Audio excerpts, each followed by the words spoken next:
organisatsioon tegelebki Eesti looduse ja samas ka Eesti kultuuriväärtuste hoidmisega. Meil on palju liikmeid 1000 ringis. Meil on 25 osakonda Eestis ja me tegeleme kohalike loodusprobleemidega. Eesti loodust on vaja hoida sellepärast, et see ongi kõik, mis meil on. Minu meelest peaks üldse elama nii, et see, mis sust maha jääb, on sama hea, vähemalt sama hea või parem kui enne sinu tulekut. Et kindlasti on vähem õhku saastavaid tööstusettevõtteid, mis võib-olla suurt piirkonda saastaksid.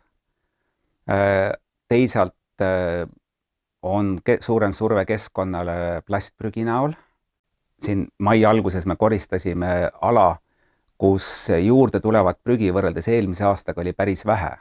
Kahjuks on seal asju, mida on viidud 80ndate lõpus, 90ndatel sinna autokoormatega ja neid koristada on üsna keeruline, et meie liikmete seas on palju ökolooge, metsandusteadlasi, et nende arvamust kuulatakse, aga teiselt poolt me oleme jätkuvalt ka pereorganisatsioon, ehk organisatsioonil on ka järelkasv, et ka lapsed, kes on huvitatud loodusest, siis koos vanematega osalevad seltsiüritustel. Tänu KÜSK-ile suutsime leida endale suurepärase konsultandi ja tema aitab meil meie organisatsiooni praegust seisu analüüsida ja leida võimalused hiljem arenguhüppeks. Me nii-öelda püüame selle arenguhüppega siis tagada just nimelt seda järjepidevust, et ka noored üliõpilased, veidi vanemad, veidi nooremad leiaksid meid üles ja liituksid seltsiga.